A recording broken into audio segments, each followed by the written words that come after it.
Bienvenidos y bienvenidas a la sesión 6. En esta sesión vamos a ver cómo la transformación de los alimentos puede ayudar en los comedores escolares. ¿Cómo puede ser, Cristina? Pues bueno, aplicando todas las técnicas que vamos a enumerar a continuación y que al final son la forma de conseguir unas comidas que sean nutritivas, sabrosas y que sean seguras, por supuesto. Pues vamos a ello. Oye, Chimo, se habla mucho de la calidad de los alimentos, pero ¿qué es realmente la calidad?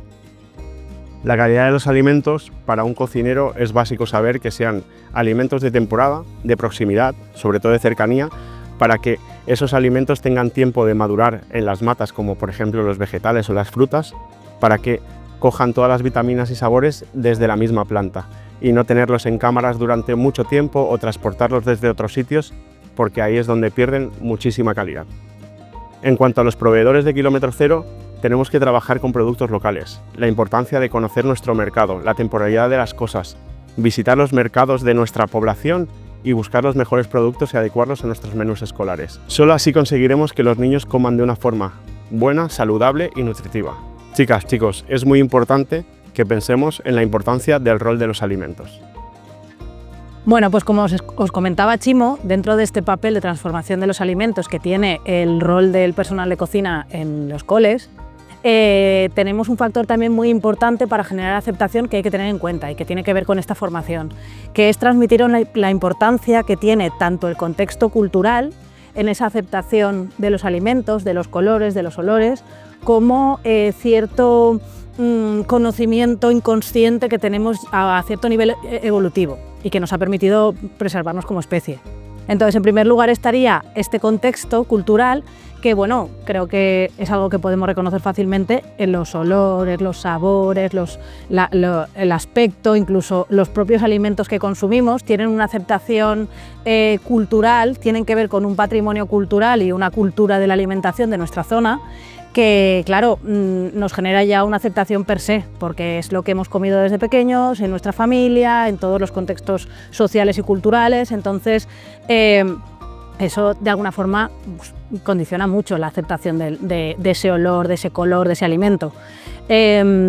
Es muy importante, por ejemplo, lo podemos observar viendo las diferencias culturales. Es verdad que hay ciertos sabores que pueden ser menos comunes o algunos olores que pueden ser menos comunes en cuanto a la aceptación social en las culturas en general, pero sí que es verdad que en general podemos ver cambios significativos de una cultura a otra en lo que se considera un alimento bueno, en lo que se considera un sabor demasiado fuerte o sabroso. En fin, en ese sentido hay una influencia importantísima del entorno y de la cultura.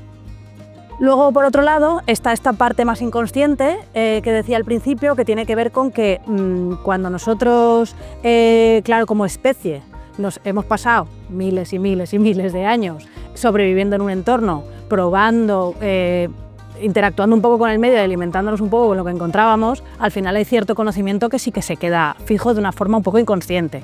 Por ejemplo, con el tema de los colores nos pasa mucho que hay ciertos colores que nos generan más ganas de probar ese alimento que otros. Por ejemplo, el color rojo brillante. El color rojo brillante, de forma evolutiva, se ha asociado siempre a la carne cruda, a la proteína. Entonces, claro, un alimento así de atractivo pues se debe a eso, a que tiene un valor nutricional interesante. ¿Por qué los alimentos verdes a veces crean rechazo? Pues mira, un poco por lo mismo, por el mismo código de color. En los alimentos verdes, también a lo largo de la historia de la humanidad, pues en muchos casos se relacionaban con que el fruto no estaba maduro. Entonces, claro, podía generar indigestión o incluso ser tóxico. Por ese motivo encontramos mucha reticencia a probarlos. Pasa también, y de una forma quizá más extrema, con los alimentos azulados, morados. ¿Por qué? Porque mientras que todos sabemos que una colombarda es un alimento maravilloso, que además tiene antocianinas, que es decir, debe su color precisamente a una propiedad interesantísima a nivel de salud, no es así cuando estamos hablando, por ejemplo, de ese tono en setas, por ejemplo, o en mohos, o en cosas que se puedan haber formado y encontrado en la naturaleza. En esos casos era muy tóxico, con lo cual sí que nos queda ese pequeño pozo de sabiduría ancestral que nos dice cuidado con esto, que no está claro que sea bueno.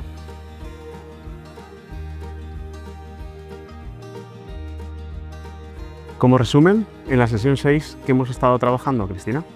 Bueno, pues lo que hemos estado trabajando sobre todo ha sido qué elementos clave tenemos que tener en cuenta para la elaboración de esa transformación de los alimentos de forma que sea segura, nutritiva y sabrosa.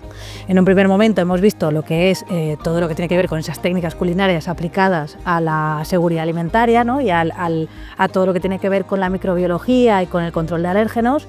Luego también hemos visto lo que tiene que ver con preservar el valor nutricional de los alimentos también con nuestras técnicas y luego finalmente... También hemos trabajado las formas de trabajar los productos, como pueden ser las texturas, buscar los colores y los sabores ideales para que sean más nutritivos y más aceptados entre nuestros alumnos, entre nuestros niños. Vale, Chimo, pues ¿qué te parece si nos vamos a la cocina y ponemos en práctica todo lo que hemos hablado? Por mí encantado, lo vemos en la sesión 7, Cristina.